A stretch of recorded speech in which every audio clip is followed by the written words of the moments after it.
But Savitri के दिन पत्नी को कभी हल्का मत समझना। सावित्री का पति शांत हो गया था, मर गया था। बड़ के पेड़ के नीचे यमराज उसको लेने के लिए आ गए और सावित्री को छोड़कर यम उसके पति के प्राण लेकर जाने लगा। सावित्री मैया अपने सात्वित्व के बल से, सावित्री मैया अपने सात्वित्व पतिव्रता परमेश्वर के बल से यमराज के पीछे पीछे जाने लगी। यमराज आगे, सावित्री पीछे, यमराज आगे, सावित्री पीछे। यमराज ने पलट कर देखा तो पीछे सावित्री आ रही थी। सावित्री से पूछा, तू मेरे पीछे क्यों आ रही है? मेरे पति सत्यवान को तुम लेकर जा रहे हो, मेरे पति को छोड़ो। यमराज ने कहा, इसका अंतिम क्षण है, मर चुका है, जाओ नीचे, उसके शरीर का अंतिम संस्कार करो, नहीं तो कोई जानवर खा जाएगा। सावित्री बोली, मैं जाने वाली नहीं हूं, मेरे पति को छोड़ो। यमराज कहते हैं, हम जिसको पकड़ लेते हैं उसको छोड़ते नहीं है। यमराज लेकर जाने लगे। सावित्री और पीछे चली, सामने यमलोक था, अंदर सावित्री जाने लगी तो यमराज ने रोक दिया। रुक, कहां जा रही है तू? अंदर क्यों प्रवेश कर रही है? मेरे पति सत्यवान को छोड़ दो। यमराज प्रसन्न होकर बोले, सावित्री, आज मैं प्रसन्न हो गया तुझ पर, क्योंकि तू मेरे दरवाजे तक आई है। मांग, तुझे क्या चाहिए? सावित्री कहती है, मुझे 2 वर दे दो, मुझे 2 वर दे दो। अब तो यमराज प्रसन्न हो गया, ये अपने पति को भूल गई, इसने अपने पति को छोड़ दिया। ये अपने पति को भूल गई, इसने अपने पति को छोड़ दिया।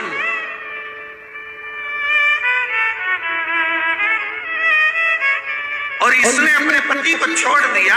अब ये कुछ मांगेगी, 2 वर मांगेगी तो मैं इसको 2 वर दे दूंगा। यमराज प्रसन्न हो गए, अपनी पति को छोड़ा इसने। यमराज ने कहा, अपने पति को छोड़कर जो तू 2 मांगेगी मैं दे दूंगा, बस पति मत मांग। तो सावित्री ने कह दिया, नहीं मांगूंगी पति। ठीक है, मांगो। सावित्री ने कहा, पहला वर दीजिए, मेरे सास ससुर की आंख में रोशनी नहीं है, उनकी आंखों से दिखता नहीं है, बस इतना सा वर दे दो, उनकी आंख की रोशनी आ जाए और वो अपनी गोद में अपने पोते को खिलाएं, बस ऐसा वर दे दीजिए। यमराज प्रसन्न हो गए, इसने पति नहीं मांगा, तथास्तु। अब यमराज ने कहा, दूसरा वर मांगो। सावित्री बोली, दूसरा वर दे दीजिए, मेरे सास ससुर आज तक कोई तीर्थ करने नहीं गए,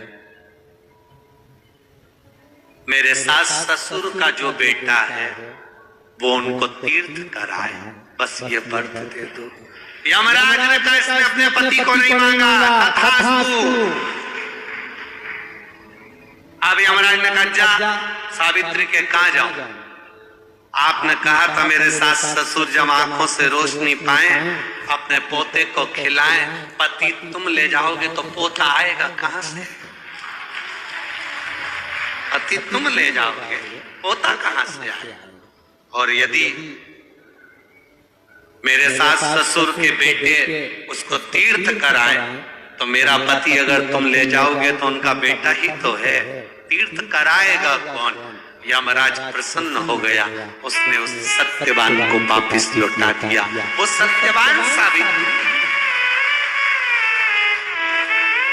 तो जितने भी यहाँ पर मेरे जीजा उन बैठे हैं और जितने आस्था चैनल पर कथा सुन रहे हैं, जितने मोबाइल पर कथा सुन रहे हैं, तुम अपनी पत्नी को कभी हल्के में मत लेना, बिल्कुल हल्के में मत लेना।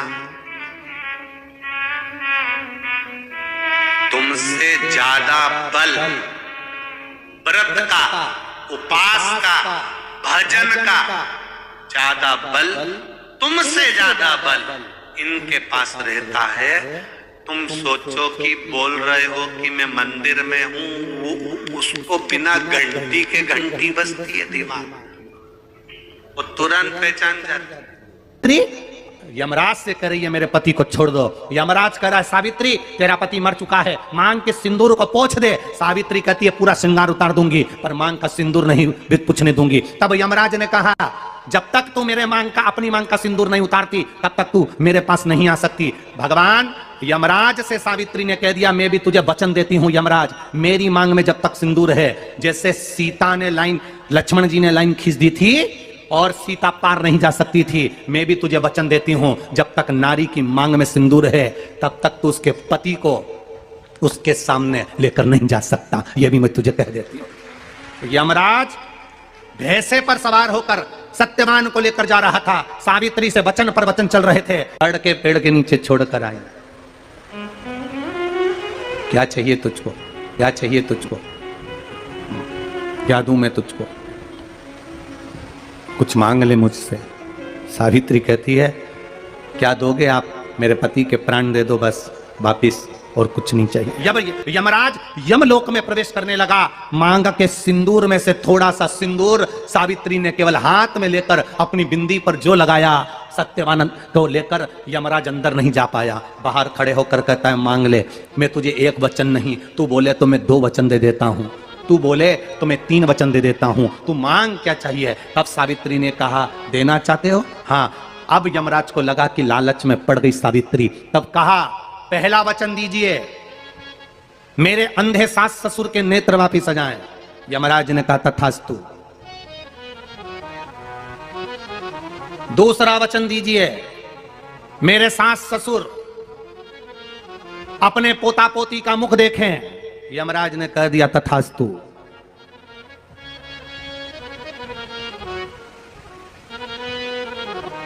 जाओ। यमराज जाने लगे, फिर आग जलने लगी।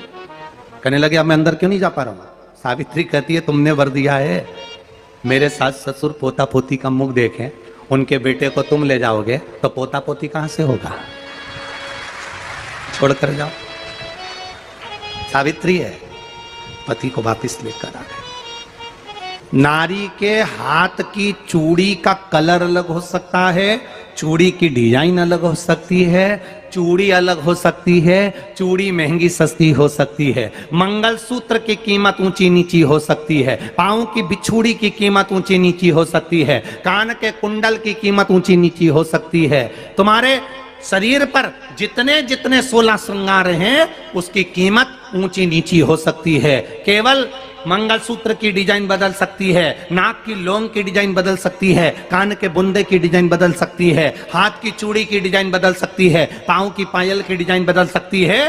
केवल नारी के 16 श्रृंगार में एक श्रृंगार ऐसा है जिसकी कीमत जो पहले थी वही कीमत आज तक है और उसकी डिजाइन आज तक नहीं बदली। वो मांग का सिंदूर है, एक जैसी डिजाइन है और एक जैसी कीमत है। सारे श्रृंगार की कीमत अलग, पर मांग में जो सिंदूर डाला जाता है वो एक कीमत का होता है, एक डिजाइन का होता है और एक जैसा होता है और वो सबसे भारी होता है। सावित्री, ये वीडियो आप लोगों को कैसी लगी है हमें कमेंट करके ज़रूर बताएं। वीडियो हमारी फुल वॉच करने के लिए आप सभी लोगों का बहुत बहुत धन्यवाद।